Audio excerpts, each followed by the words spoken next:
That's recording. So let that do whatever it's going to do. I assume this is the water, but never made it to me. I said that was your water behind you. You know I don't listen in teams. But you could say the same about me. You know, someone needs to. There'll be a time and place to figure out who said what to do. Okay. Right now, you just need to. I feel like I just need to record every conversation and go back on it. You should just stop being a fucking little bitch and buck up. Yeah. You know, you need to stop living in the past. Start living in the present. Right here. Yeah, it just happened. The present was that 5 minutes ago I told you your water's behind you. Yeah. Yeah. That's why you're single. Anyway. Same could be said about you, my friend. Excuse me. High value individual. High value individual. Medium value individual. High value individual. I got men chasing me, yeah? Yeah, what's the caliber though? Hey, he didn't drive a Corsa. Yeah, one of them didn't. Great. So we count this by individual anomalies now? Yeah. Anomalies. Anomalies. Anthropomorphical anomalies. What the fuck is that? What does that mean? Anthropomorphic? Yeah. Is it the study of humans? Isn't it? Anthropomorphic.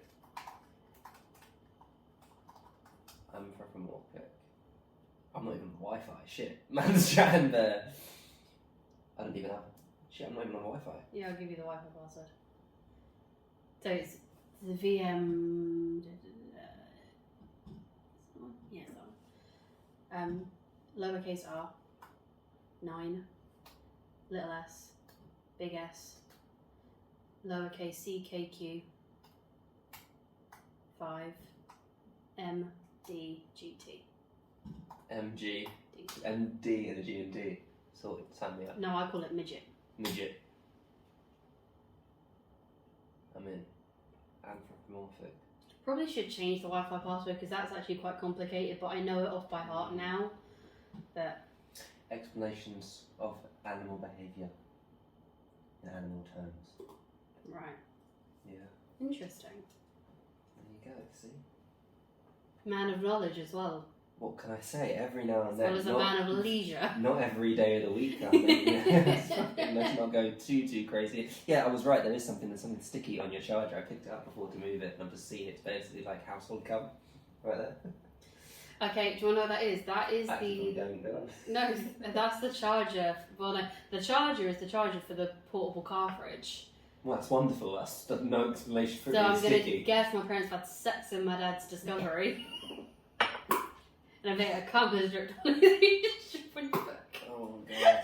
Oh god. Put that on my finger. Ooh. Ew.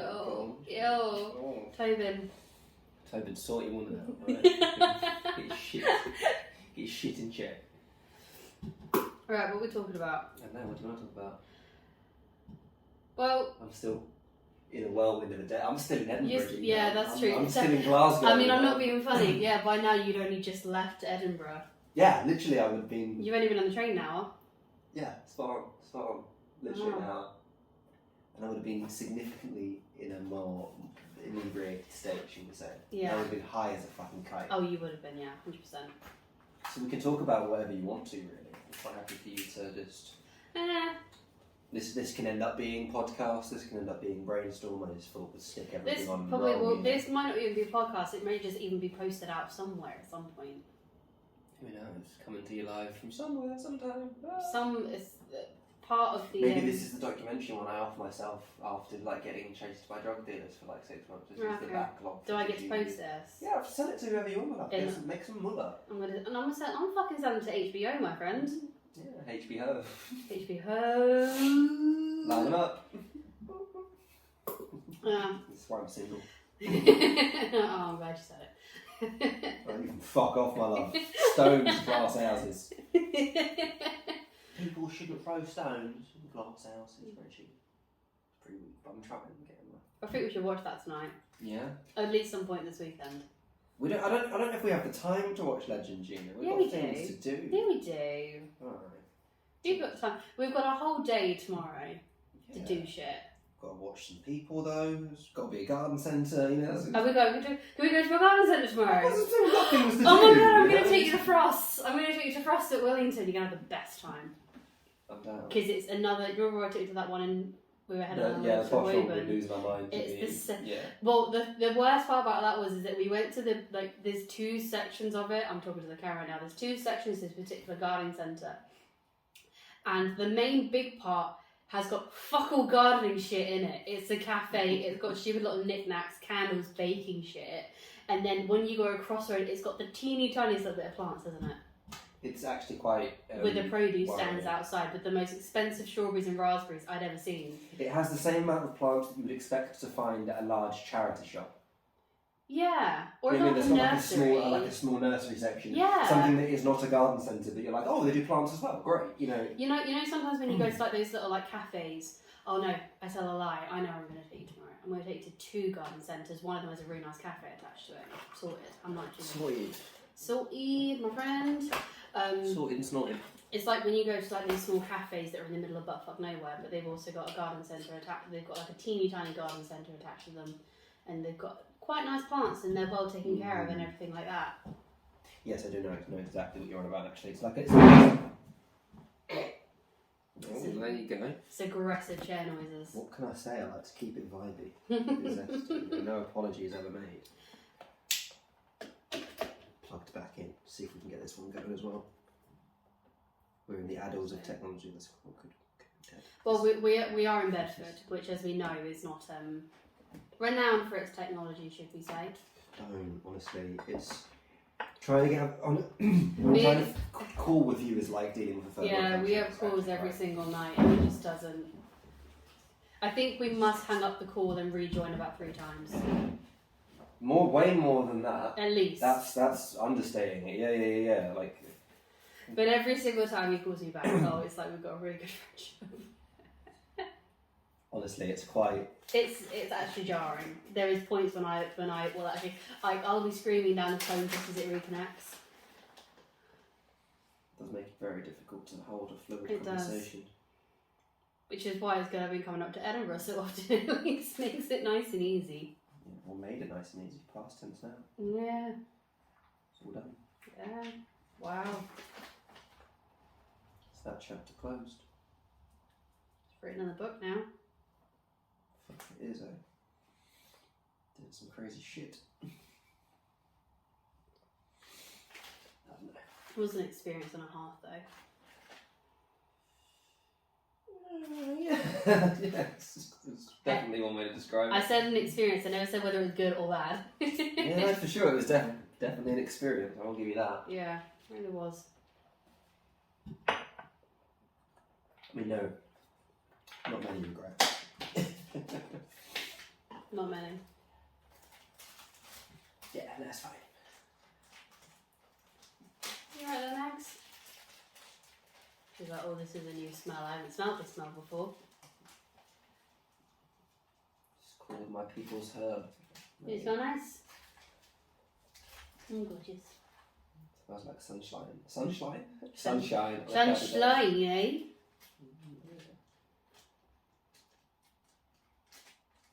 So what do you want to talk about? Yeah.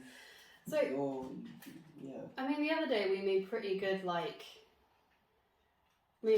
start on business things. We did. We actually made a really, really progressive start on business things, which was great, to be fair. And I just kind of want to go back and revisit that a little bit. Talk, go over some of the things that we were doing. Sure thing. Well, you guide me. Ask questions. How do you want to express yourself? Oh, don't ask me that. I'll be naked for about 3 seconds. Different type of movie. Maybe this doesn't go on podcast. Maybe this goes on my OnlyFans afterwards. Easy things. Yeah, because you sent me a question the other day, which was, what would if I had a dom, what would I like them to personalise for me? Yeah, exactly. Things like that. And obviously, I said that I wanted us to be a little bit outside of the box with things. Because collars are basic. Yeah, and more than that, like, collars are, right, to me, the collars that are on the market now, 75% of them are basic, 25% of them are semi-okay potentially. Yeah. They're very, very expensive. And it's a market that I don't really want to touch until we can do it right. It's a bit cliche as a starting point, and to be quite frank, at least in my head, the people that we are, our target demographic, while the bolder mission statement is to provide decent quality sex toys to everybody, is to target our people, right? And anyone who is one of our people and assumedly expresses some of our values and sentiment, if they're in a relationship, they've probably already got a collar. Yeah. Do you know what I mean? And then if they're not in a relationship, and the likelihood of the small amount of our market that are currently single are going to become attached in the next 6 to 12 months and want to buy their first collar from us is a very small, narrow element, as opposed to people who already have collars and other things in their dynamics, and then when they see that we're selling that stuff, would add on or try it and as an addition. So I'd rather that you can be the better mousetrap, you can be unique, or you can be cheap. Yeah. Right? I don't want to be cheap. No. I want to be somewhat unique, and when we can, make a better mousetrap. Yeah. I don't want to touch the collars until we can make a better mousetrap or make the higher quality at a lower price. And I also feel like as well, we can also be that target to people that are just starting to get into kink. Because a collar is a big thing. It's me and you both understand. A collar is a big thing, and for couples that are... Pause on that and expand. Assume no knowledge from me outside of how I would recognise a collar as being a big thing from my perspective. Explain why it would be from a generic yours for me. What do you mean, as in someone that's... Right, I'm a dom. I understand why a collar is significant to me, right? And things we've talked about before from my perspective, the part of the relationship that nods to. From your side, though, what you said there is very important. Why? So, from a generic perspective, it is that complete and utter ownership. It is that complete and utter, obviously dependent on your dynamic, giving up control and things like that. It is that security for a sub. And I feel like sometimes people take it a little bit too lightly, and also some people don't understand it as well. And I think that we can be put into that point of where we can emphasize just how important it is to the community, because there are certain people out there that consider if you put a collar on your stuff, that's essentially like marriage. For sure, right? There are different varying levels to it, but I would argue for a segment of the community that's probably even more has more sentimental value than marriage within the context of the dynamic.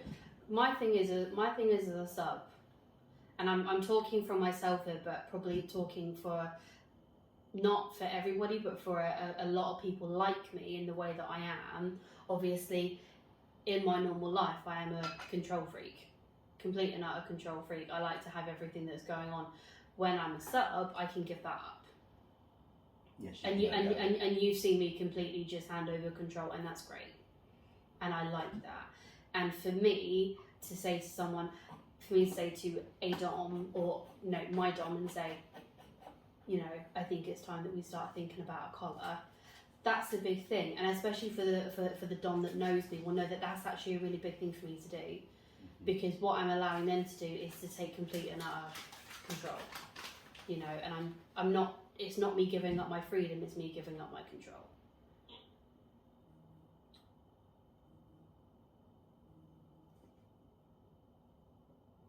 Many buzzers. So, Buzz, buzz, buzz, buzz, buzz. No idea of what you've just said there. Temporary bad girl. Yeah. Temporary bad girl. What do we say? Temporary bratty girl or temporary bad girl. Yeah. Oh, it started doing it again. It shat itself. Yeah, the water. Oh, so I get a bowl of rice. Fuckers, just as I'm about to go away as well. Shit. Anyway, that's. You can have my old iPhone. No, you can't have. for when you go away? I should have that wireless charging disc still. Oh, the one from IKEA. Yeah, so the problem should hopefully be solved in a moment. Bag of teens. Excellent. That £4 little charging. Oh, that's exactly why I bought it. Now I remember. Yeah, see, knew it to come back to you. So Took Jamal to IKEA for the first time. He had the best experience. oh, highly recommend. Loved it. We went around everything. We were there for like a good hour and a half. We did. We had a great day. Yeah. It was vibes across the board.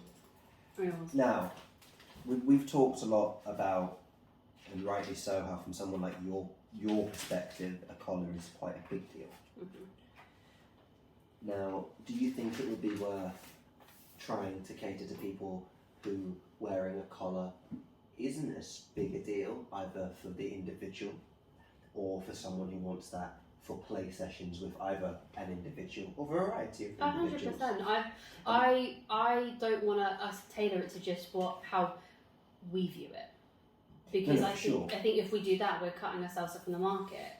So do you think that, because what I'm thinking is, could it be quite nice from the offset to have, right, damaged kitten, but then within that you have casual committed, but it's not about being casual committed, but effectively casual temporary bad girl committed broken toy, whatever it might be, as the under the damaged kitten brand, then as the subcategories, whether we use that branding on the materials themselves or we just stick with damaged kitten as the top actual physical branding. Yeah. But to basically you go on the site and you can go into stuff that's for, I don't know exactly how we would orientate, but you know what I'm trying to get at. I know what you mean. You know? It's having that differentiate between lifestyle and having that play. That differentiate between lifestyle colours and play colours. If we're using it specifically for colours. Exactly. You're exactly because the other thing is as well is that actually you need different materials for play colours and for lifestyle colours.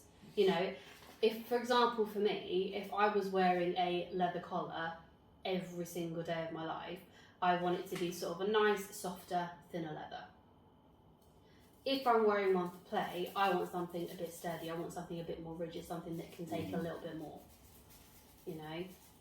And I'm not saying the fact that lifestyle collars don't know how to do that, but if you're wearing that every single day, you don't take it off at all, you only take it off when you're going to shower, you need something that's going to be comfortable, you know. Unless specifically the idea is that it's not. Yeah, 100%. Again, something to consider. I feel like with the collar side of things, I feel like there's a lot for us to play with, and I don't want to jump into that market without us being fully ready to jump into that market. No, definitely not, and I think it's something that, look, it's already been done, right? Yeah. So if we're going to do it, we need to do it our own way, and we need to do it better to some degree, and I don't think we can do it better to some degree right now. No. And so with that in mind, it is, you completely agree with you, it's just worth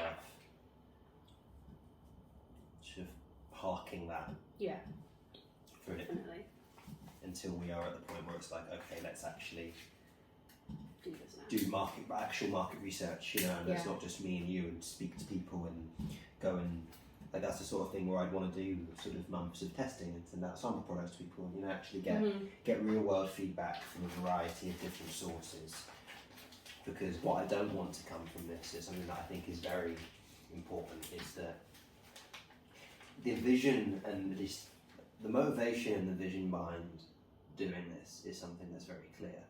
What I don't want it to become is, we're not trying to build a sex shop to cater our own needs.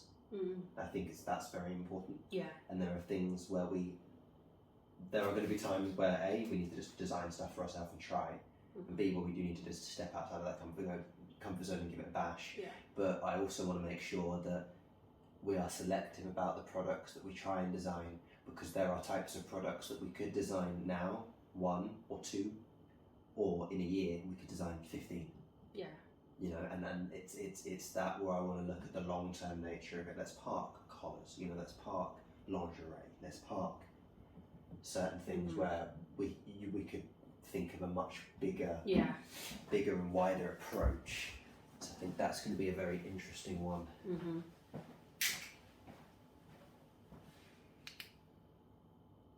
Proud of me for not doing that. I'm genuinely. And I was on MD as well. Like it wasn't just that like must I have was. been, like, I'm not being funny. That must have been hard. It was genuinely. I'm not gonna. How do I put this? I'm not gonna say it's one of the hardest things in my life ever, but it definitely. Sounds like me when I'm taking dick. It's like the hardest thing in the world. Oh my god. Rolling. No, okay, because here's the thing, right? I've got my head on about me, especially after the past, in not having, wildly unprotected sex. However, when you're actually inside a girl, it is probably one of the, it's a bit of a challenge. I'm not gonna lie. My thing is, right, and we both know I like it raw, Condoms, and we had this discussion on one of the podcasts that condoms ruin it. It's uncomfortable for me, and it's uncomfortable. Rothschild's trying to ruin your fun. But it's like, but my only thing I will say is that if a man's got kids, that man is not coming inside me. That man has got baby making sperm. Oh god. No. And I'm sat here with my 3 abortions, but I'm fine. No, sorry, I haven't. I've had 1 abortion and 1 miscarriage. So. Okay, so that's fine, but actually letting it go through to being fertilised is a problem. That's just a weird. Didn't know you could make that noise. You don't know, I'm secretly a pig. Oh my god. Oink oink, motherfucker. Squeal like a pig, boy. Aruga. That's a really weird stance to take. A guy with kids can't come in you. Oh, it doesn't happen often. Regardless of the frequency, I'm still objecting to the principal point, right? I'm That's just fine. curious, so that actually gives you the EGBs. Yeah. Interesting. Well, because we both know my stance on children. We both know your current stance on children. You know I object to this in principle. Yes, okay, yeah. But we both know my current stance on children, and... You're still a child yourself. It's one of those... Metaphorically, I've broken no further laws. Yeah, no, you're fine. You're fine. But it's like, it's that thing... Fine's a strong word, but sure. Fine, yeah. No, I've always had this thing. Kids, I've never had anybody in my life that's maybe want kids. Other than me, a little bit. No, sorry. Sorry, I hate to burst your bubble there, sweetheart, but... Oh, sweetheart, which one? Man's rocking on many bubbles, don't you even worry, alright? Did you watch the Squid Game when it first came out? I watched, most of it. You know the bridge where the episode where they're going across the bridge, the glass bridge? Yeah. That's what it's like. Legitimately my life. I honestly don't even know anymore. Nobody knows. It's madness all round. It really, really is. Madness and things, yeah. And I know you don't want kids, per se, at the moment, things. Yeah. I'd be quite happy with like a 37-year-old man. That's the dream right now. Interesting to say, right now. I think you would. But this is the thing, it's about how temporary, right? Like a 37-year-old man could probably do you good for the next 3 or 4 years. Yeah. Then you train him in for something more age appropriate and settle a little bit. Yeah. It will come around when I want it. See, my issue is I could do with a 19 to 22-year-old for the next 3 to 5 years. Mm-hmm. But I'm too old to keep up with a 19 to 22-year-old. Do you know what I mean? I can't be fucking going out and But seeing like a people 23-year-old. 22, 23, go the older of the age spectrum. Maybe 22 would suit pushing you. it there a little bit, but okay. if I must. I was 22. No, I wasn't actually. I was going to say I was 22 when you met me, but I wasn't. I was 23. So the issue with 22 is 22 very nearly becomes 23, and 23 is basically a use-by date. Genuinely, honestly, no, I'm not joking. Seriously though, you joke about it. We were talking about this at work, and we were talking about, oh, you know, you're dead by the age of 23. And one of my fuck buddies, let's just say, he's an older man, right, but perfectly nice guy. And he was like, it was on my birthday, and he sent me a little birthday message for my birthday, and he said, he goes, it's a good thing you're only 23. He goes, when you get to 25, I'm gonna have to trade you in. I was like, man, you just turned 40. That's actually quite impressive, isn't it? You turned 40 in That's August. the mindset I aspire for. That's what makes me get up in the morning, I was like, Gina. I was like, I'm getting too old for you now. He's like, nah, not quite yet. I'll change you in for a new model when you're 25. Yeah, that is like, a high value individual. High value man. Right there. Right there, Gina. I love that. Oh God, 20, 25 and you're done. Yeah. Could you imagine? You'll be trading them for younger. Oh, that makes me sound like a predator. Well, see, you put me in these really awkward positions. No, I just mean like you won't get to 22 before you won't get to 25 before you trade them in. That's so savage. I am good to my women. Can I ask you a question? Has an older woman ever appealed to you? What other than the married woman I fucked? Yeah. But apart from that, have you fucked any other older women? Let me think for a moment. This is actually quite a... Oh, let me open the Rolodex. That makes me sound like a fuckboy. It's not actually that long list. It's reasonable. No, I think other than the married señorita, and a couple of short rendezvous, shall we say, where the age is unclear. Okay. You know, no. There's been once or twice where I've met a girl who was like in the last year or so. Yeah, the last 2 years when I've been sort of floating out and about now, where I've went, oh, you've actually got vibes. Like you're quite interesting. It's never amounted to anything, but I've looked at them as potentials. To be fair, I haven't.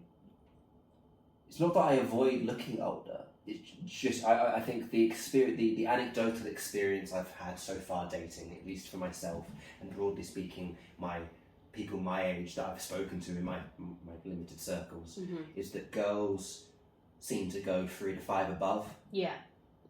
Whereas guys will go anywhere from say that. I'm not going to address that. I'm going to let you have that one. Whereas guys will normally go, their age and below, right? Yeah. And so it's not through a lack of necessarily. Yeah, there's no active. No, No. It's not like I'm going. I was just curious because I know that they're like. Although, sorry, let me finish that off by saying, although that's the anecdotal case, I will admit that the idea of having a girl be slightly younger than me, not significantly younger than me, but slightly younger than me, does appeal on multiple levels. I'll dive into that in more detail. I'll let you chip in there. No, I was just curious because I know people that, one of the guys that I'm friends with, he loves older women. Like I am the only sort of same age person that we see and have sex. He loves older women, absolutely loves them. And I'm the only one that he doesn't see out of that. But some people are very much into it because for me in my dating, when it comes to dating, I've sort of dated people that have been the same age as me. It was only probably in the last sort of like 2.5 years where I've gone, do you know what? I'm going to try a bit older. And then it gets a little bit more older. And then then the age range in Tinder starts crawling its way up and things like that. Slowly creep open like your legs on a Thursday night in a lay-by. It's like, but I have slowly learned what I like, because apart from my general thing, in terms of what I've experienced in life, I would say I'm probably quite mature for my age in terms of the way that I work and things like that. And I've always considered myself to be a little bit older than my actual age. Yeah, in some ways, yeah. I'll give you that. Definitely, for sure. Some days I come up with absolute weird shit, and then other days I come up with genuine solutions to problems. and that's just me. I'm a mixture between like a crackhead and a golden retriever. You know. Golden crackhead. Golden crackhead. Put it on a t-shirt. Golden crackhead, exactly. It's interesting that you bring up the that whole point there, because right, what I find quite strange for me is I personality-wise, what I'm actually attracted to in a girl, as you can attest to from sort of being that girl. No, not I wasn't actually going specifically Oh, there. really? Although, sure, I was going more just from the way I have adjusted my sphere and the way that you watch me interact with the dating pool at large. Oh, definitely. I'd like a bit of an old soul. I like someone who's a little bit switched on. Yeah. You know, I can have a proper conversation with. I don't know that. Weren't talking to you, Yeah, bitch. hush now, woman. Stay in your lane. Honestly, women. Daddy Bezos getting too keen. We should have taken down that bridge for his yacht. He's pushing back now. Yeah, I like a bit of an old soul. And I like a variety of different body types and types of girls. You know, I have a sweet spot for like a 5'2" petite little, Oh god, yeah. know, petite girl. But you've also got a sweet spot for something on the curvier side as well. Sure, you know, which is something that I'll be honest, I actually quite like about you on like a personal, like friendly level. Like, because I've seen the way you interact with the dating pool, and I actually like that. My cousin, who I get on really, really well with, I can't talk to him about women anymore, and I appreciate the fact that his type is specifically teeny tiny athletic girls. That's what he loves, right? And I completely appreciate that. But when me and him have sat swiping through each other's Tinders when we used to hang out in Germany and stuff like that, and he would be so rude towards the girls of like my size, who probably are the same size as me, maybe even smaller than I was at that time, and he was like, oh my god, they're so fat. And that really, really infuriated me, because I'm just like, well, how the fuck do you see me then? Granted, I'm your cousin, but you must see me as your fat cousin. You know? Yeah.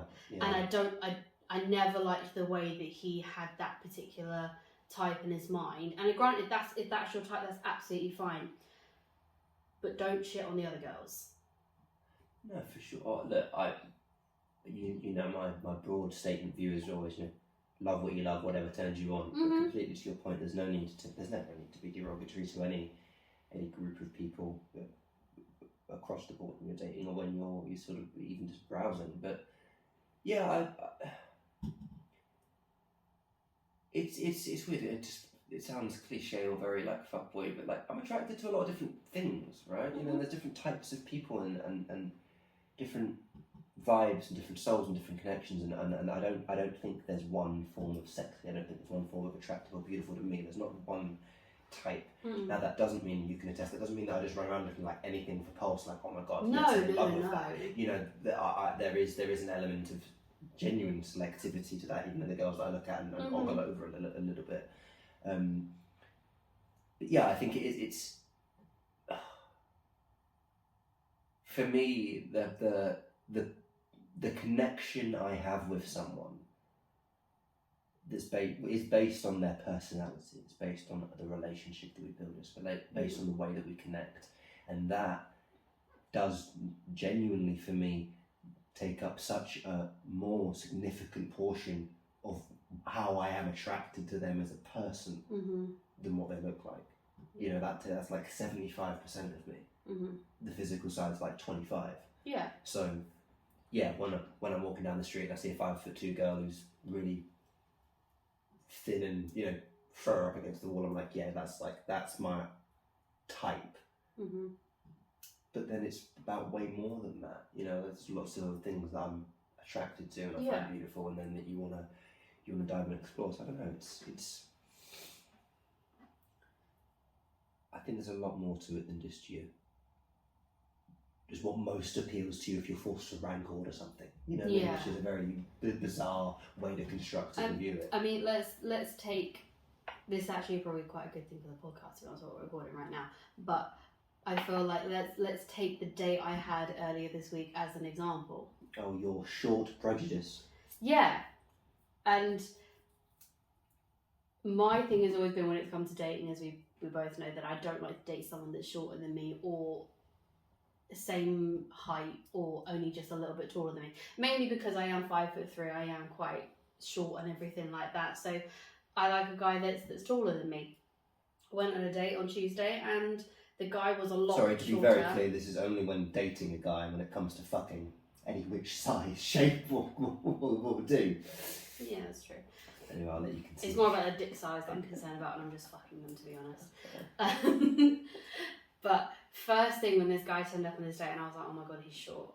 Oh my god, he's short. And I sent you a message. I was like, oh my god, he's short. Like, I don't know how I'm gonna do this. And that was like, and all of a sudden, I was like, as I typed out that message, and I was like, why the fuck am I saying this? Like, I'm actually just becoming a right nut cunt right now. You were. It was actually it was amusing to read, and I think my response was quite tame, quite fair. But yeah, it was just like, you know, buck up, buttercup. Yeah, it really was. But I was but before you even sent that message, and I was like, no, I'm gonna put the phone away now. Like, I need to just stop. Stop this. Yeah. Stop, because actually that's not who I am. But you know what it felt like to me, and I think I commented on this on the night. Like you were fishing for reasons for it to fail before it had began. I was nervous. You know, you were very nervous. Really nervous. You were looking for reasons for it to sort of. You kept pulling at non-issues. Trying to make them issues and then trying to conclude that the date wasn't going to happen from nothing. You know, you were sort of like, right, let me just pull the rug out from this before we even start. Yeah. I think when you got there, him being short was that other one. I'd be like, oh, well, no, you know, blah. And obviously, as you've just self-described, right, that was a tick box on your pre-self built list that actually, when you can hold it a little bit closer, it's like, maybe isn't as important as you thought. Because it's like, when I first entered the dating scene, I had a very good picture of what I wanted, like a very, very strong picture of what I wanted, which was someone tall, had a good job, had a car, wasn't particular, and I was very materialistic when I first started this little checkbox, and it was really, really weird. It was really, really weird because I actually found what I wanted. I found a guy who I was completely head over heels, properly in love with. You know, had a great job, great car, had his own place, just a great personality, great hobbies. Me and him bonded a lot. We got on really well and everything like that. And after 2 years of being on and off, fucking hell, did I waste my time? Because he clearly wasn't everything that I wanted because he didn't give me what I needed. Okay, well that's an interesting way to phrase it there. I would ask a sincere question of, was it a waste of your time? Right. For that 2 years, is there something that you're saying, looking back now, you would have rather been pursuing or rather be in versus what you got out of those 2 years? Because at the end of the day, you are where you are and you haven't found the right one along the way. So when you say a waste of your time, to me, if as you've just described it, this was a sincere potential option. Yeah. Right? And you explored it all the way. And so I'm like, well, it would have been a waste of your time if you were 29. Oh yeah. You know, and you're really, I don't want to say running out of time. No. You're orientated around finding the right one. You've got all of your ducks in a row, and you've just wasted 2 years on and off with a guy who wasn't showing willingness to commit. But you were in early stages of your life, still figuring out who you are and what you want, on and off with a dude that, for all intents and purposes, made you feel good, was an overall net positive to your world when you chose to have him in yours, didn't cause you any significant trauma.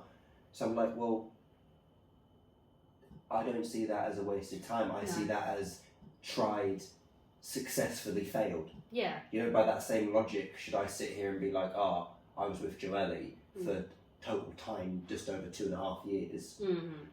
That was a waste of time because it didn't work out, you know, and I'm not with her anymore. And you know, was that a waste of time? Yeah.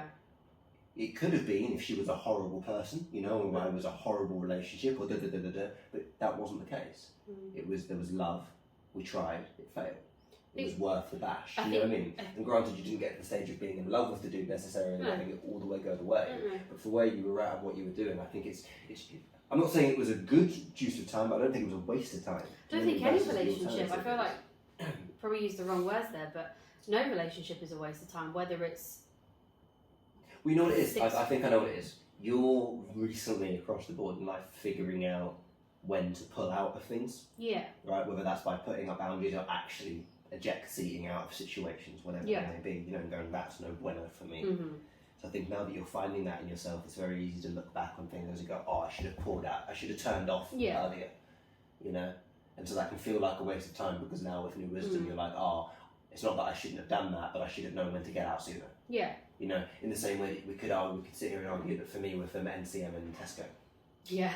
Should have taken that Tesco money. Yeah. You know, by that, like, oh, I should have pulled out.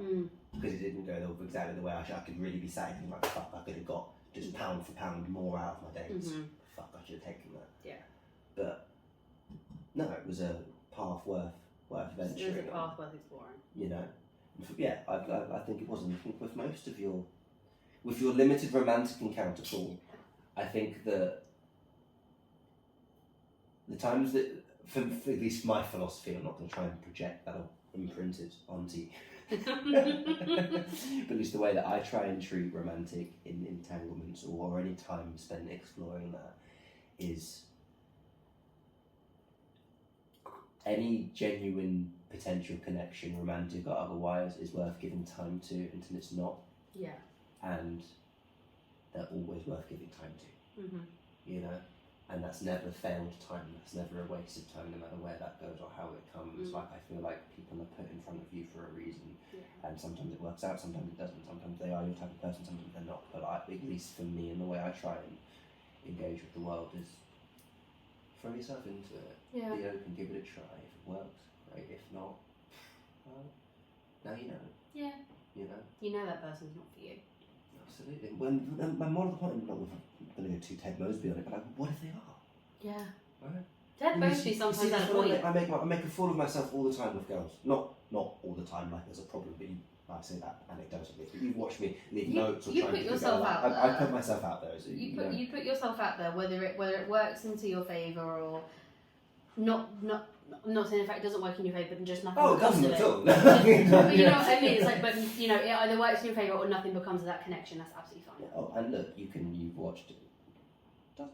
It's not like I. Okay, all right. Let me self-roll back there because I'm about to beat up on myself.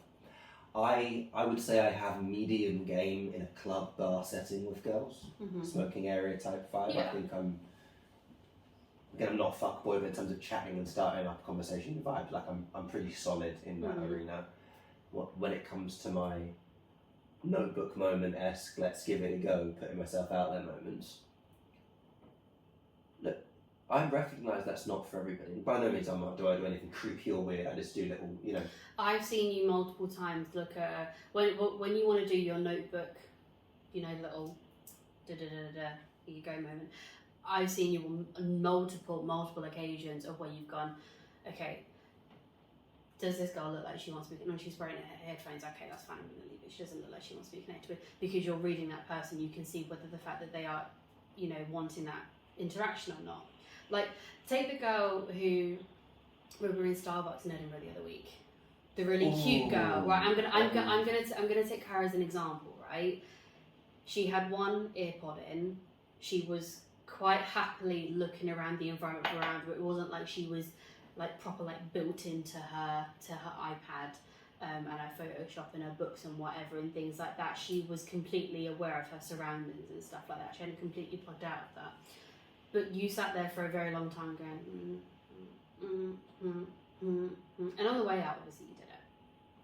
And I'm going to take the other girl from first time I came to Edinburgh. John Lewis. Exactly where you're going with this. Oh, it's making me quake already. No, but I'm gonna. But miscalculation. Oh. It was a miscalculation, but you handled it in a great way. God, right. For full backstory here. So. And I'm not saying this to embarrass you at all. I'm just saying that I've seen you interact with, you know, with different kinds of girls and the way that you approach that situation, and I quite like it. Well, thank you. I appreciate that. I'll describe both the situations you just went through there. So. Starbucks girl, really cute, beanie, had an iPad, a little stack of books. She was drawing like a Pepe-esque meme frog, but in with flowers and stuff, and it was actually really cool.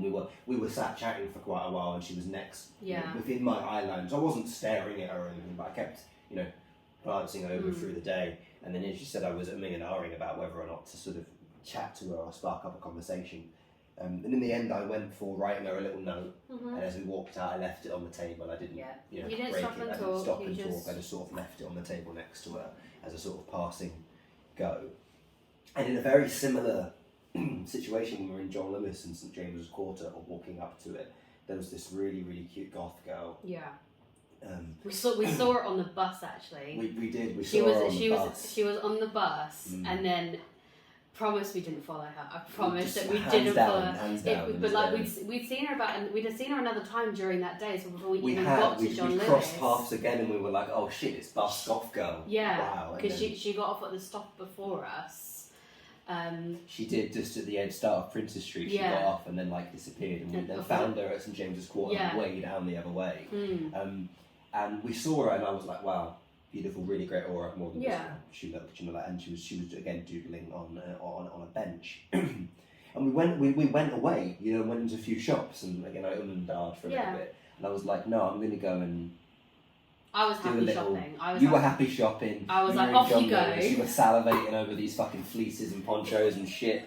And I was fucking, getting fanny flutters over this girl. And from the way, and you couldn't attest this, from the way she was sat, it didn't look like she had any headphones. No. You could see one of her ears was empty. Yeah. You couldn't see the other one, but it looked like she didn't have any in. So I went over to sort of start talking to her. Then as I engaged with her, I saw the headphone and I bowed out. Do you know what I mean? Like I played it off and sort of was just like, I think I said like, I thought you dropped this piece of paper, then or something like that, and sort of like played it off as I wasn't trying to engage with her, because I'm a big believer you've got headphones on. We've spoken about this. I've spoken about this. Right? The one thing I despise, it's different going into Primark, but if I'm going into like a nice boutique store, which I tend to go in quite a lot, and I tend to go shopping a lot by myself as well, and I tend to go in nice stores by myself. I'll be walking around with my AirPods on, not loud music, but enough. And I most of the time have my hair tucked behind my ears. You can always see the fact I've clearly got my headphones in, and I hate it when sales assistants comes up to me. Maybe once is okay, but give me sort of like, if I've been in the store for sort of like 2 minutes, okay, then come over to me. If you can see the fact I've gone into a store and be like, oh no, I don't want anything in here. I'm doing the sweet brows on the way out. Don't come and talk to me. But our second time. Our biggest thing was Joe Malone in Glasgow.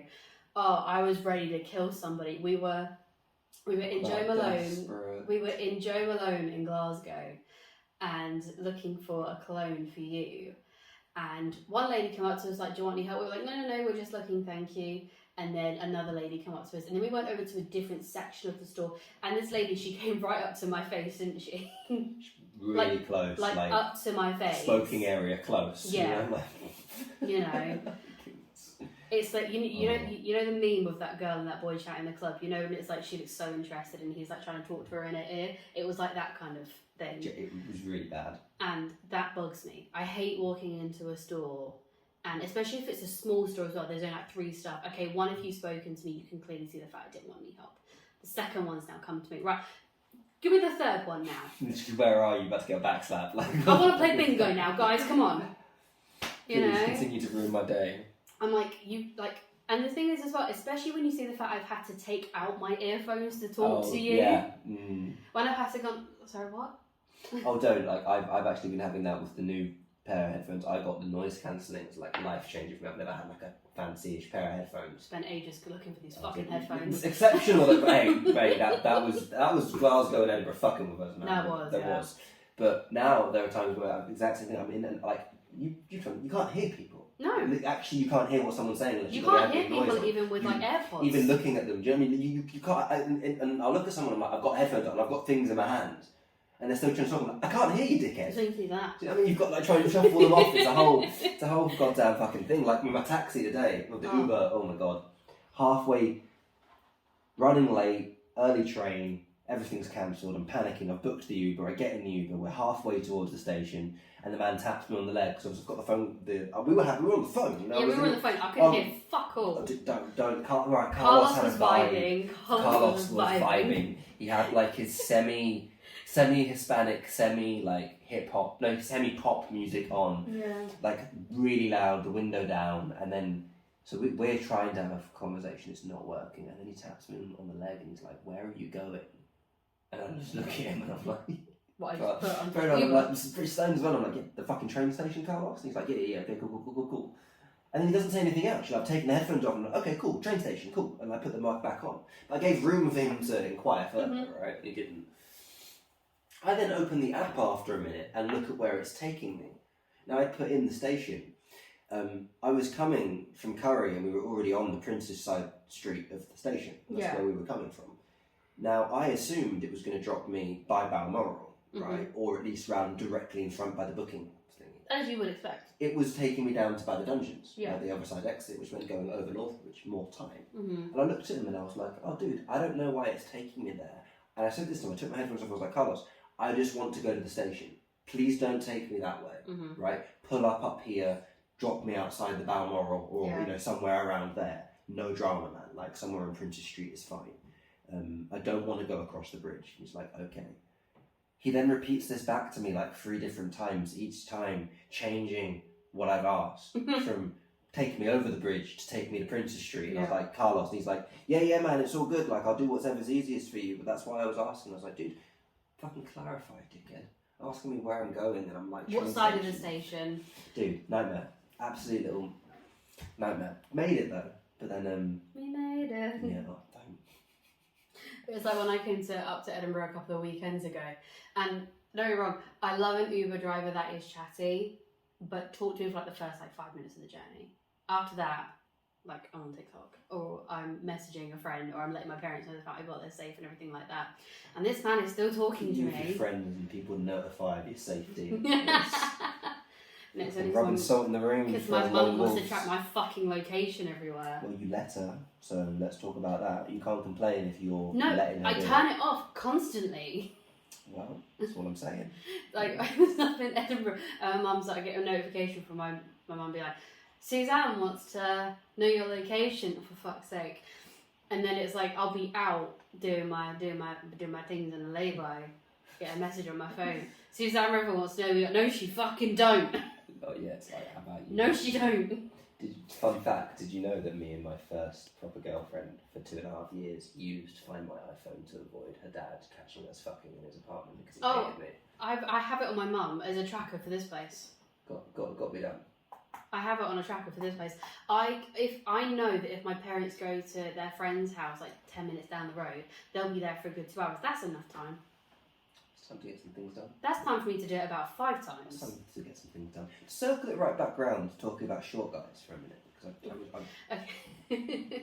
To digress, it's an interesting standard for women to have, and specifically you to have, but for one of those things to be rattling around in your head. Only 30% of men, it says under 25, we'll call it under 30 as a broad, as a broad scope, are over the age of 6 feet. Really? Over the height of 6 foot tall, right? And then you take that proportion, this isn't a standout, this is just me doing napkin maths. Half of them are going to be cute. Yeah. Half of them are getting available. When you start whittling like that, that's not a very large percentage of the pool. Ever seen the movie How to Be Single? I haven't. I watched it the other night actually. Yeah, you know the part where she chucks out the nuts and then crushes it, and she's like, okay, these are the guys like under 30. Okay, like half of them are married, 10% are gay. You know, I want someone taller than me. I want someone like this, and then she stabs that teeny tiny little bit, and she's like that. She's like, that's my husband. 100%. You know. Now, I think, don't get me wrong. I think that when it comes to guys, fuck that philosophy. Set up what you were looking for in the core values of a person, you know, and what you want as the core values of a relationship. Yeah. And then go out and find someone who shares that sentiment with and that you can imagine building life with. 100%. Go forth, right? But most importantly, out of that, choose a girl or choose a woman who chooses you. Yeah. Right? Above all else, paramount. Find a girl who subscribes to you, believes in you, and wants to be with you. Yeah. With girls, obviously, you flip that, and I think it is important for a woman, for a girl to keep some standards, to find the right guy, to find what she's looking for. But I really do think that the modern sentiment needs to sort of reevaluate what that is. I don't. Granted, you like what you like, you're into what you're into. So I'm not. In the same way that I don't think that I'd particularly end up with a really tall girl, although who knows, I have a preference for shorter girls. I don't judge for girls having a preference on the higher end of the height, but don't disregard the potential for more just because someone's not ticking that box. Because to go back to this date, I had a really great time. Had a really great time on this date, like proper good conversation. He made me laugh, I made him laugh.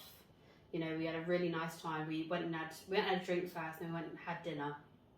And then he got the train down to me. He does like ride a motorbike, but he was like, I thought like I'd have a couple of drinks with you, and I just like get the train. It's like 10 minutes on the train. I was like, do you know what I'll do? I was like, jump in. I said, I'll take you to the train station. Sat in the train station car park for like an hour, just chatting.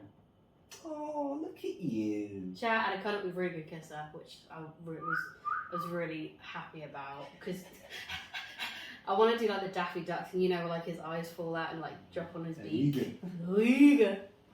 Like Who Framed Roger Rabbit. But no, like we had a really, really good time, you know, and now I'm seeing again on Monday. See? Don't know what we're doing yet. Sam, if you ever watch this, right? Not Thorpe Park. Sorry? Not Thorpe Park. Why not Thorpe Park? Because he's short as fuck. He's not going to get anyway.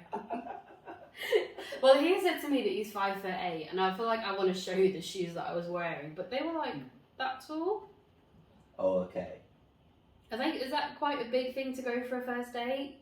Like this sort of tall boots? No, I've seen a lot worse. Yeah. And I was like the same height as Okay, him. no, actually, let me take that back. I'll retract that even. That is quite a lot if you don't know how tall the guy is. True. I'll give you that, but broadly speaking, is just like as a first outing, first rendezvous, entanglement with someone in a romantic battle. I don't think that's too much. No, because it's that, like... Girls having nails longer than that, Gina. Do you know what I mean? I don't know how they do it. Like these, How do you wipe? I don't know, and I've asked so many girls this question. How do you wipe? How do you wipe? From girl to girl here, how do you wipe and not scratch pum pum? Because I've done it before with fresh nails. Is this how aloe vera stays in production? Yeah. You always scratch pom poms out there. Yeah. Oh. Did they get scratched? Yeah. What's going on? Yeah, they do, especially for guys that trim their fingernails. Do you know what? There is no pain like that for like days after.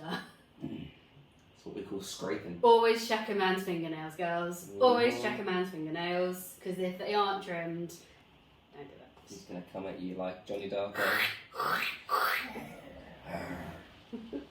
Jesus Christ, it's really going for that rain out there. Did I not tell you? Everywhere I've went today, I've brought that with me. Yeah. And I've watched it be clear skies in front of me. I'm on the train. And I'm like, okay, you're it's like the death march. Dun dun dun dun dun dun dun dun. Never too late for a beat. I think I'm glad that you've explored the short. Let me rephrase that. I'm glad the short king life. Yeah, love that. I'm glad that you have become more open to the short king life. It's one of those things, and you know me. This is my one motto in life, and I think it goes to everything. Try everything. Try anything twice.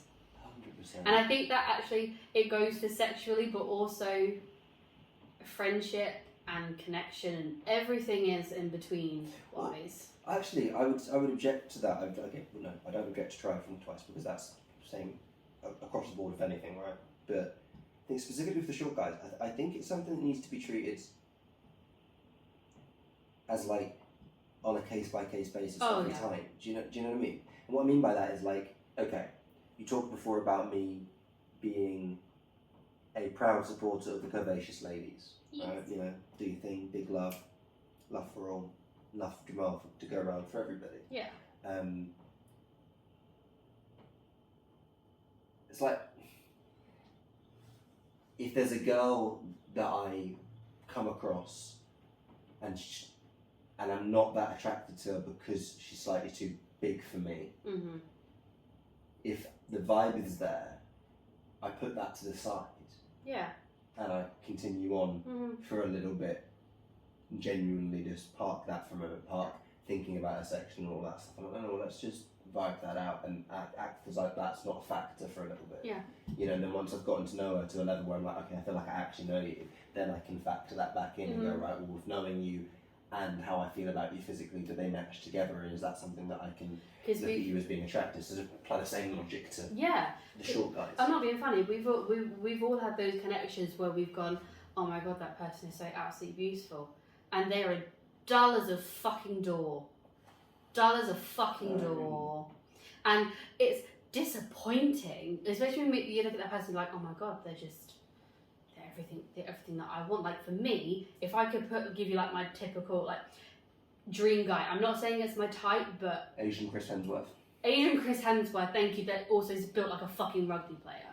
Ying You know. Hemsworth. Oh yeah. You know, but You have a Yang as well. oh yeah. Like, I need to show you the guy that genuinely, I follow his TikTok and his Instagram. Oh my god, man, it's like K-pop stars. I've got a thing for K-pop stars.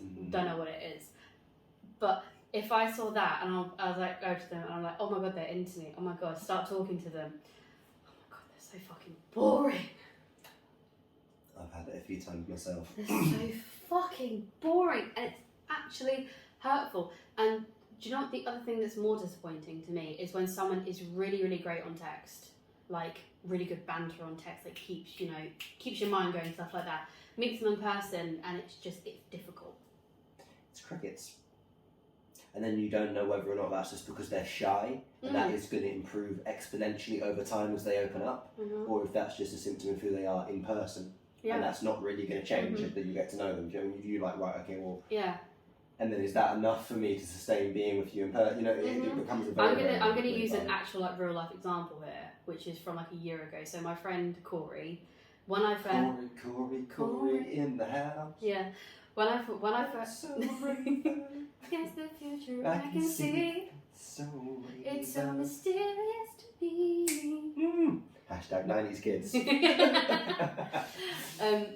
But to give it like so the first time that I met Corey, it was like 9 o'clock at night, and he picked me up from my house, and we were doing a couple of errands, and he picked me up in his car, and we were chatting instantly, and within about 5 minutes of me getting in his car and us meeting and everything like that, he was like, oh my god, I'm so glad that you talk, because he was like, I'm not being funny. The amount of girls that like I've picked up for like dates and like just little hangouts and stuff like that.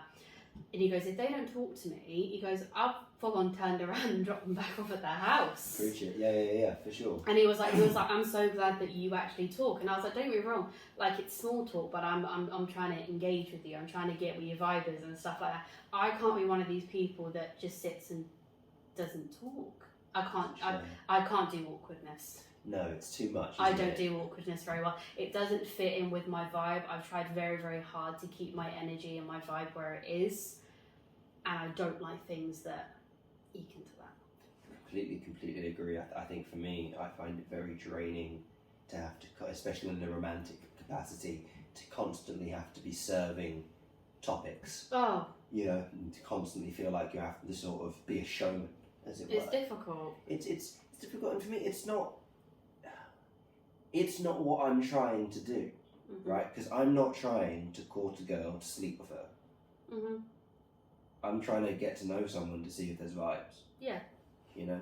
So, if I'm having to put in effort, then there's not vibes, because it should be effortless. You know? You shouldn't need to have to bring up topics. No. You know? You shouldn't need to have to bring up topics, because if you have to do that, there's no vibe there. 100%. If I've got to carry every conversation, my back hurts. No, and even and as well, look, silence is not a bad thing. No. But it has to be comfortable silence, right? And I'll use Ben, my old ex-best friend, for example, right? We could sit with each other. I'd go to see him for a couple of days, and there could be like a nice chunk where we're just sat smoking and we're chatting and we're chilling, and then like 2 hours will go past where neither one of us has said a word, other than rolling a couple of joints and passing it between each other. Maybe he's on his iPad, I'm sat doing nothing. And that entire time is perfect energy. Yeah. You know, never once an awkwardness, never once a feeling of need. I feel like me and you don't actually really need to talk most of the time. I know we do talk, but there have been nights when me and you have both like kind of just settled into bed and stuff like that. And we've just sat there, we've just watched. We've just chilled. We don't need to talk. And that's the one thing that I aspire to look for in a partner. If me and you can both sit in bed, me and you can both sit in bed, or we can sit in the lounge, or we can just, whatever we are, and we don't have to talk, and it feels comfortable. That's the best feeling to me. It's a must. you know. Yeah. It's a must. If I can, this is my biggest thing. If I can sit in a park or a beach or a town or wherever and sit there with somebody else and we can just sit there and people watch comfortably in silence with a cup of coffee, that's like my ideal thing, you know. Completely feel that. Completely feel that. I have to concur. You know, I think for you know how I feel about it. I think, you know, the vibe, there has to be something there. I think it's a level of intimacy. You know, it's a big level of intimacy. For me, it's about being on the same frequency, for lack of a better word. You know, I use that in a symbolic capacity as opposed to specific. But yeah, being in tune and I don't know, hearing the same sound, seeing the same thing, feeling the same energy. I struggle to. I can't build a romantic connection with someone unless I've got that. You know, unless that's there or comes over time. 100%. You know, and sometimes it can be the smallest of things. Right, I've had it happen times where like I've known a girl for like a year, 2 years, and like you know, just one of those like random funny moments that happens where two of you look and see something, and then you look at each other, and it's just like what, you know, and the way someone reacts. Yeah. Or, you know, a topic is thrown in by some outside source that never come up in that circumstance. You're like, oh, that's actually zesty, and you're like, oh, you get pulled in, and it completely changes the way that I see someone in that one comment, that one instant. It's a really weird thing. Yeah, I think when you get to see how people deal with situations, topics, how they engage with other people, it really gives you an insight into what kind of person they are. 100%. How they deal with things, how they process things, whether that be something that's been thrown in their lap, which isn't the best thing in the world, but you see the way that they deal with it and the way that they process it and things like that. Or the same way that you're all at pre-drinks on a Saturday night and someone throws in a really funny topic, or you're at a barbecue and there's someone with all your mates and someone throws in something really funny, and you see how people interact with those sorts of things. It gives you a really indication about what they're like as a person. Do they withdraw from conversation? And I'm not talking about what answers they give. I'm just talking about whether they engage with it or not. Absolutely, how they react. Right? You know, it's a litmus test. What colour do they go? 100%. What colour energy are they spinning out? You know. What colour are you in the litmus test? I don't know. Do you know? Is there an actual litmus test? I was using that as an anecdote. Is there an actual litmus test? Yeah, there is an actual litmus test. Obviously, it's the red, blue, yellow, green. So green is like, give me all the details. Yellow is, I think it's something like, show me you care or something like that. Blue, I can't remember what specifically what blue is. And then red is like, just give me the information that I need to know. You know, I feel like I'm between like, see, I can flick between being like a red, like just tell me what I need to know, and let's move on. And then other times I can be a green. I think most of the time I'm a green. I want to know everything. I want to know how this got to where it is now, especially doing the job that I do, which is working in recruitment. I need to know why a specific job is being advertised right now. Why is that job? Have all the factors. I'm like, right, okay, so why is that branch manager leaving? Oh, because of this happened, right? Okay, so, and I want to know all the details. Other times a bit like, oh, delivery driver's fucked up. Let's get another one in. I feel you on that. I don't know. I think for me, professionally, I like to understand the bigger picture as it precludes to my role and me moving within the organisation. Yeah. And then when I'm dealing with specific tasks, I want to know what I need to know to get it done. Yeah. You know, but I only take that mentality and then give me the trimmed down version when I'm working with people that I know are competent enough to include all pertinent information in the trimmed down version. You know, when you work with certain people and you're like, give me the short one. Yeah. And you look at them and you're like, they're going to miss out half the important shit, and you have to sit with them for 45 minutes and hear their fucking tale to get some of the details. I feel like the litmus test is it's not a good, although it is quite a good analogy and it's a good way to understand people, it's not actually the best way, because depending on what circumstance and what person you're talking to will genuinely depend on how you engage with them. Like, for example, at my old work, I've got other people that will come up to me like, Gina, I need this doing because of this. Short, simple, that conversation is ended within 2 minutes and I've done exactly what you needed. Other people come up to me, oh, Gina, you know, so-and-so did this, and then they did this, and da-da-da-da-da. And I literally be looking at them, Terry, mate, we've been talking for 10 minutes. What do you actually need out of this? Yeah. What do you actually need out of me? You know, they come up to me with this full fucking story, and I'm like, right, Terry, what do you need me to do? Mm. You know, I'm a big proponent of situations like that. The way I approach all of those, anything that has detail to it, I do a too long didn't read at the top of my email. Right, because I like to do a chunky email, and I recognise most people don't read them, but I do them out of principle. Because if I'm not going to hold a meeting about it, I'm going to make sure I inform you, because I don't like people saying I didn't fucking tell you. Yeah. Right? Fuck that shit. You know, see previous fucking email, dickhead. But I've started doing too long didn't read, like TLDR, and then just doing a summary sentence about what I'm talking about. You know, we're 200k short. You know, and then a big. This is what's going on underneath, Yeah. and then if you want to go really detailed, great. If you don't, trust me off the top end. So yeah, I think I struggle with getting the shortened version when I don't find people competent. I don't trust them. I think it also depends actually what mood you're in as well.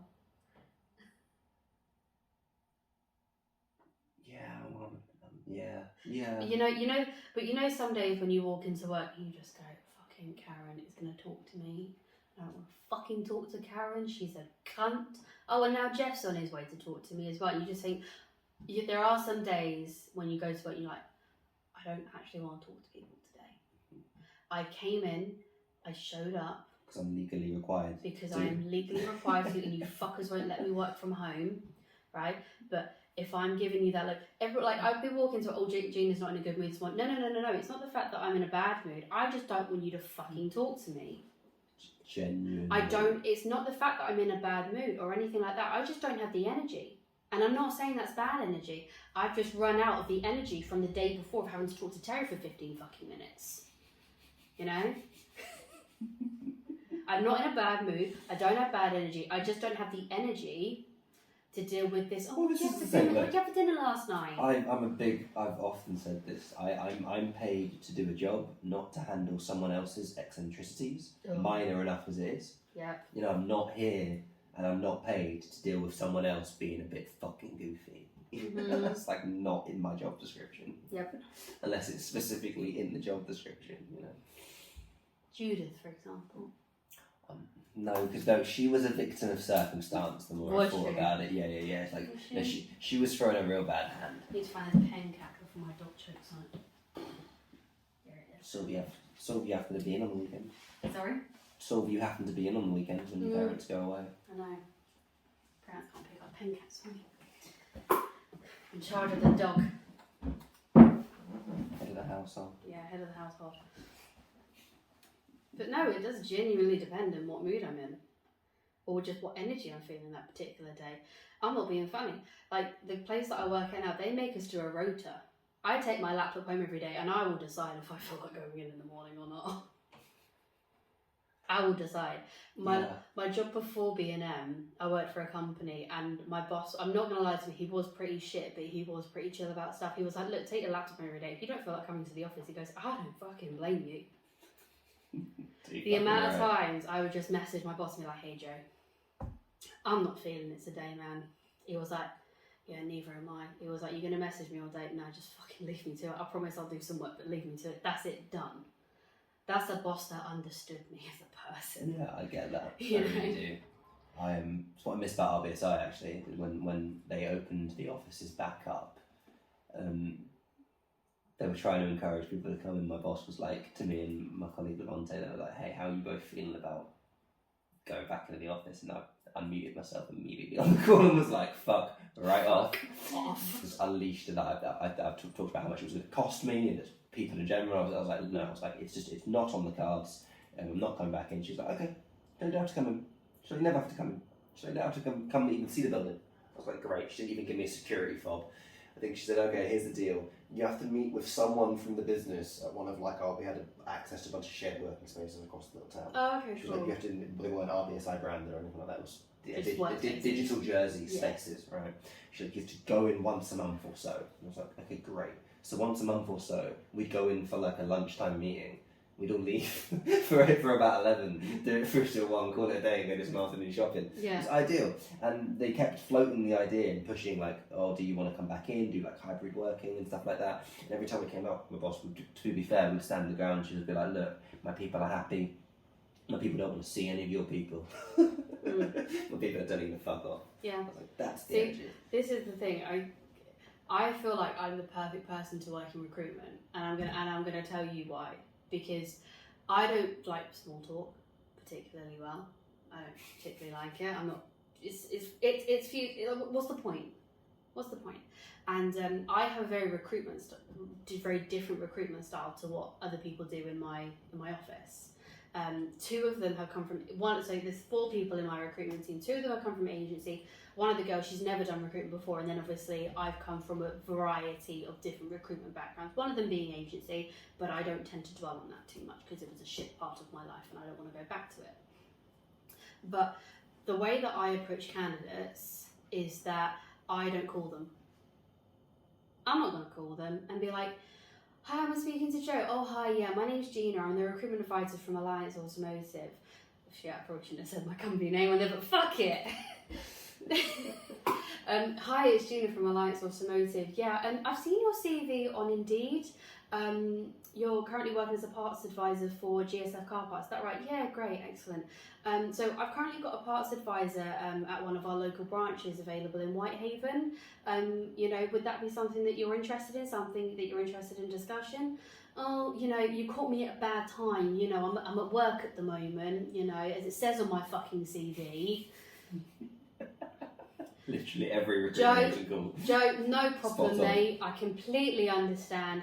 Is there a time later when I can call you? I'm free after 6. Yeah, mate, I ain't calling you after 6. I'm not paid till after 6. Great, perfect, no problem. See you later. Bye.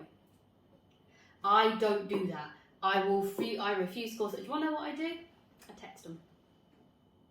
It's a much better way to go about it. Yeah, any form of written comms. I text them like, hey Joe, my name's Gina, I'm from Alliance Automotive. I picked your CV up on Indeed. I was just wondering if you're free for a quick call. Let me know when you're available, and we'll sort something out to have a discussion about the role if you're interested. Done. So tick the box. And in terms of being a personable recruiter, although I don't have many phone call conversations with people, I'm a personable recruiter. Yeah, for sure. You're taking into account. I don't people. encroach on people's days. I hate it when I'm working and I get a phone call from a recruiter. I can imagine the fact that the person that I'm calling as a recruiter doesn't like it. It's grim. It really, really is. It's really grim. I started off being quite polite to them, but since. And I describe when you first started engaging with recruitment agents, I describe them in the best possible way. They are hyenas. They really, really are. They are hyenas. They are waiting for the carcass to be left alone by the lions before they dive in and rip it for every fucking shred that's left. Because that's what recruitment agents do, unfortunately. It really, really and I can attest to being one of them, but I go about it in a very different way, which is the problem, which is why I actually could never work in a recruitment agency. Because recruitment agency, you actually just need to be all about money. You just need to like money. You just need to want money. I can't do that. I'm passionate about the people side of things. Although I might get the same job roles come across my desk, I'm speaking to that area manager and be like, hey Mark, what kind of person are you looking for? No, I'm not talking about qualification, I'm talking about experience. What kind of person do you want? What's the vibe like in that branch? Is it quiet? Is it, is it young? Is it older? Is it, X, Y, and Z? What kind of person do you want? What personality do you want? Do you want someone that's going to come in and completely build up the team? Or do you want someone that's kind of going to slip in and be quiet, someone that's a bit quieter and shyer and stuff like that? Because there is nothing worse than sending someone that might be a little bit more shy in the work environment into a really loud, over-the-top place. The same way, like me, I've gone from a place that was really loud and, running around like a headless chicken 24/7 to now working in this really freaking quiet office. Don't get me wrong, I'm not minding the job, it's absolutely fine. But also at the same time, Jesus, you know, and no one ever really seems to get that about people. What environment am I walking into? I'm not talking about the job, I'm not talking about the company. What environment am I walking into? 100%. 100%. Something that people don't probe into enough. No. You know, I try and do the best due diligence you can in interviews, but it's, you know, you get an hour, maybe two if it's 2 interviews, right, to try and suss out as an employee whether or not these people are serial killers. Yeah. It would be, I actually wish that they still did office tours more. Yeah. When you went in for an interview, you like walked you across the floor and you could look and get a interact vibe. with people and, you know, get a vibe for what people are like. Is it full business dress? Am I going to turn up my first day looking like an absolute dickhead? Dickhead, bruv. Or is everyone a bit more casual in this office, you know? Genuinely, like, what is the actual energy? First day I turned up to B&M, I was in like my full like office wear like I used to wear in my old job before that. A week later, I was in my jeans. I would have been in my jeans and like my Ugg boot slippers if I could have been. I love that. They told me to wear a tie to start at the role I just finished. Oh really? Like the recruitment agents did, and on day one, no one was wearing a tie. I think I lasted literally 45 minutes before I took it off, and then someone became I would have lasted 45 seconds. Jenny, apparently someone else lasted like 3 days of wearing one after starting wearing one. But I was the shortest. Oh, really? The shortest pull-out. Yeah. My favourite thing is the place before B&M, very, very like professional office dress. Like men, so men had to have a tie in their desk drawer in case we had like visitors in. It was one of those kind of places. They told me I had to take my nose ring out, had to cover up my tattoos and stuff like that. Wasn't allowed to wear as many rings. They were very, very like business wear. And I remember one day I walked in wearing like these navy trousers, like dark navy trousers, probably just sort of similar colour to this. And the HR manager comes up to me, she was like, Gina, are you wearing jeans? Like deadpan fucking serious. And I was like, she was like, Gina, are you wearing jeans? Like panic in her eyes. And I was like, no, Liz. I was like, they're trousers. Look, feel my leg, babe. They're trousers. And she was like, I need to make sure you're not wearing jeans. Liz, I'm not wearing fucking jeans, all right? I've told you to graze my thigh. So I didn't realise the world would literally stop if denim came into the business. And she was like, I just had to check because people were worried that you're wearing jeans. Oh, is everybody else worried about the fact that I could be wearing fucking jeans on a Thursday? Oh. Could you imagine? Like, yeah, that's not. I could not imagine living. And then, like, dress down Friday, right? I should have just come into my office wear, to be honest. Genuinely that bad? Yeah. Like, my thing is, right, if you're going to impose a dress down Thursday, you will give me full authority to come in my pyjamas. 100%. I worked for a Swiss bank, and their idea of dress down Friday was wearing right, as a guy, you still had to wear smart shoes, chinos, no jeans, and something with a collar. Yeah. And it was like, well, this is not smart casual. This is not dressed down. This is just business. This is what I would wear. Guys, this is modern business. This is what everyone else is wearing on a normal weekday, and we're doing on a Friday because you done cunts living like 5 years ago, 10 years ago. Yeah. Should we order some food? Yeah, let's order some food. I'm hungry. I can see you looking at your watch. I haven't actually looked at my watch. Did you not? I thought you looked at your watch. No. Do you want pizza? Go for pizza. Do you want Domino's or Pizza Hut? Whatever you like. I haven't actually got the Domino's app installed on my phone. I uninstalled it when I went on a diet. Or granted, that diet has not lasted very long and I will be going back to it on Monday. But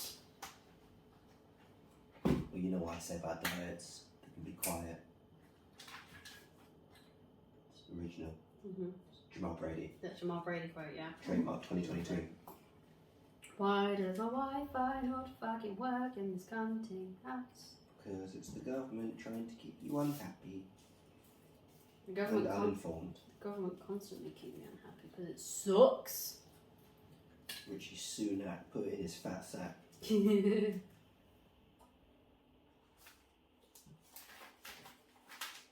Domino. Woo-hoo. Seriously, Domino sponsor me.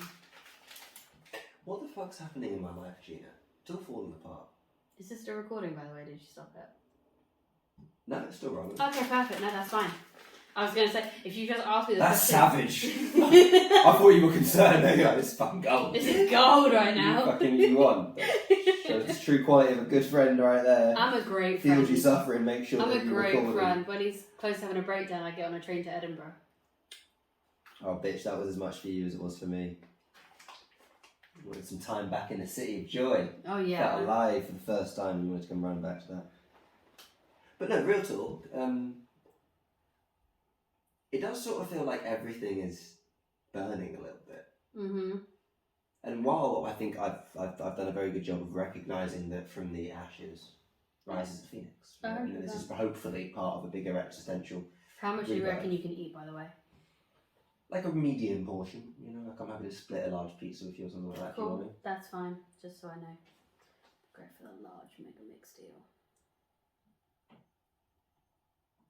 Feels like it's all slowly starting to. I mean, I know what pizza me and you're both gonna want. Margarita, baby. You know it all the fucking way.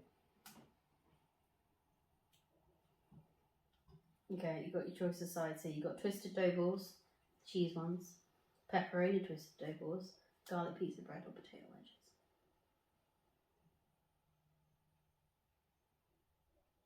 Interesting. Say them all again, please.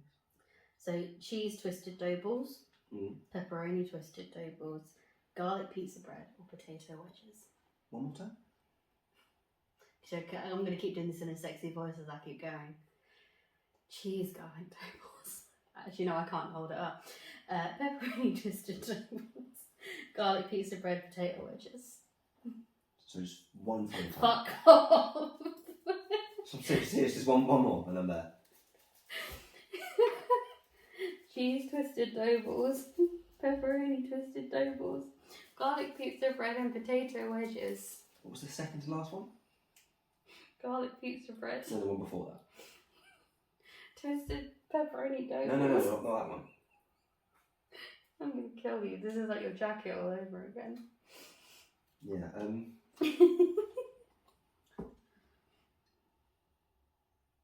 you can decide. I'm a kind and generous, high value man. Mine, potato wedges it is. Well, no, actually, I prefer garlic bread. Not garlic bread? Yeah. Okay, I'll do garlic bread. I mean, unless you want the wedges. No, thanks. No, it's fine, put the wedges back on. No, I'm gonna put the chicken kickers on because they're my favourite. Oh, I didn't even get to get red out. No, you didn't. You chose the garlic pizza bread. I get the chicken kickers. They're back You didn't there. tell me there was original cheese and tomato garlic. Oh, that's the pizza. I'm now understanding. I'm back with you. You back on the map now, yeah? Man's, what could we say? Reddit. Don't need a large dip for Gucci without the Got a large dip right here. right now. Talking about me. Oh my god, they. Yeah, so we were in the smoking shelter at work, scrolling through Fab like me and him as we do. We're like, oh yeah, he's fit. Oh yeah, he's fit. Looking at like the hot videos for the day and stuff like that. One that came across was this Nettles video, and Shannon was like, oh my god, that's gross, and I'm like, yeah, that's really gross. Everyone started dripping out, right? And then I went to the toilet at work and had a wank over it. Oh my god, this is one that I'm looking at now. Yeah. I'm just going to read out the title for those who want to go on and pull up themselves. This is called Slut-Orgasma Celeste in Latex Nettle Torture and Sex Machine Fucked. Oh my, okay. Yeah. Starting off pretty strong here. I'm not proud of this. I want to add to it. Oh my. And so continue. So you were in the smoking area, and then this took you somewhere. Yeah. I don't know why, but there's also a part of me that's I'm like, oh, that looks really uncomfortable. But then I'm like, oh, the aftercare that you would get afterwards. Now, was it the latex at all, or was that just happenstance? No, do you know what? I actually keep looking at latex, but I don't think I have like the actual mobility to get it on my body. Although I'd like to. For that, I'm not a fan. You know? It's very I like the the sensation of skin. That sounds really creepy, but I like feeling the warmth of someone. Yeah. I do like different clothing and lingerie and things like that. Yeah. But I find leather, I don't actually like it as a clothing piece for girls in many capacities. I only really like it as a collar or then as sort of attachments. Interesting. Oh, he's putting it inside. Yeah. Oh God. Yeah, this is a lot.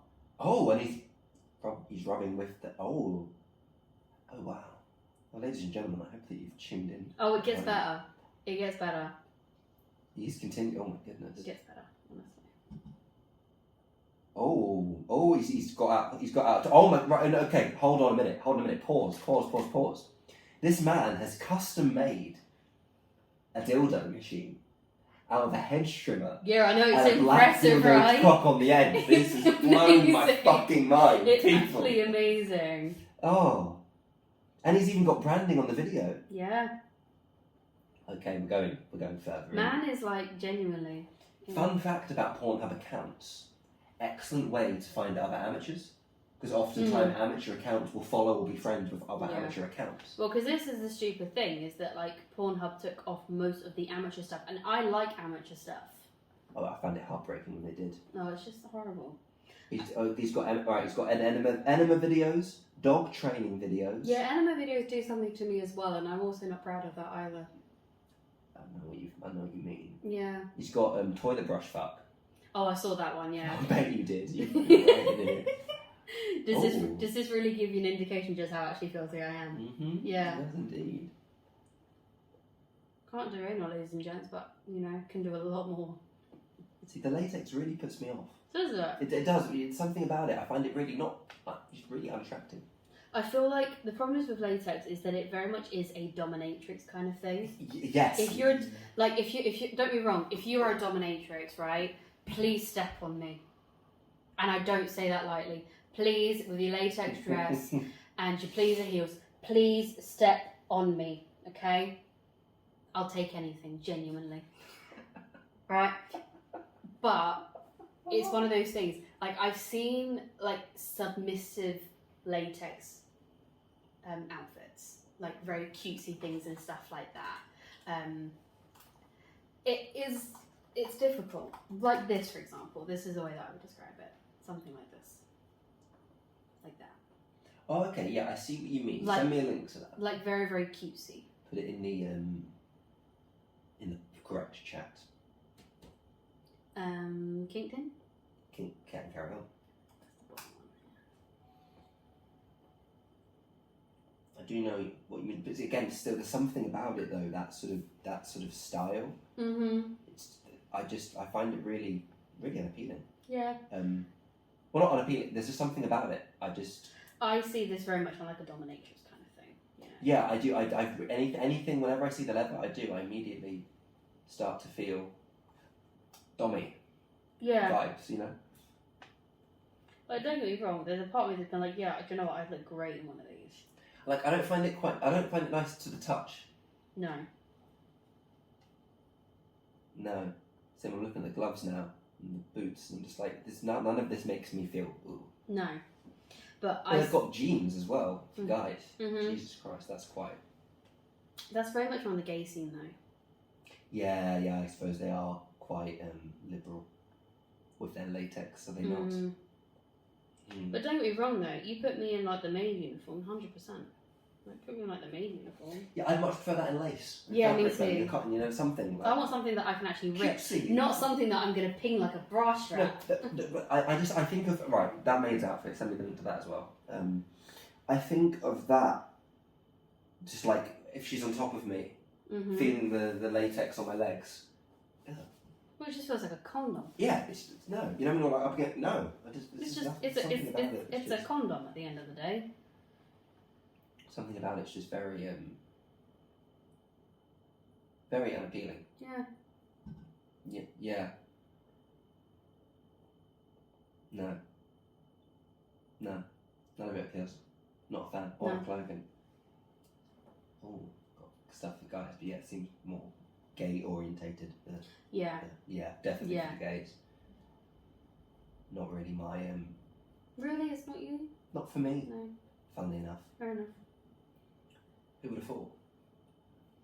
But yeah, no, definitely post-nut clarity does hit with me on a lot of the videos that I watch.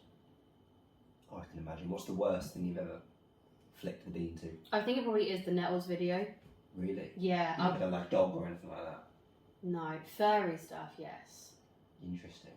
But I don't think that's really as disgusting as the Nettles thing, considering the fact I watched the whole video from beginning to end. I didn't fucking skip. Did you watch it all? Did you watch? What did you watch at work when you jerked off? Did you watch the whole thing in the bathroom? Yeah. Was this a lunch break or like an added break? Did you, like, No, this was an added break. This is added. This is an added flick the bean break. Jesus Christ! So you took 16 minutes and 34 seconds. Yep. To fully indulge and digest this. I'm not proud of it. I think you should be. It's really just put into just actually how filthy I am. Oh, she's got one that's deep throat from a customer. Oh. Interesting. Well, how do we? How does one play? I don't even. Oh, one where she's pissing on the street. There's a lot going on in here. There is a lot of like different things going on. It's very variety. It's a very wide variety given the reasonably small amount of videos. I mean, it's 58. I mean, it's very German. It is very, very German. Yeah, very German to be fair. Hamburg based. Yeah. Makes sense. Interesting.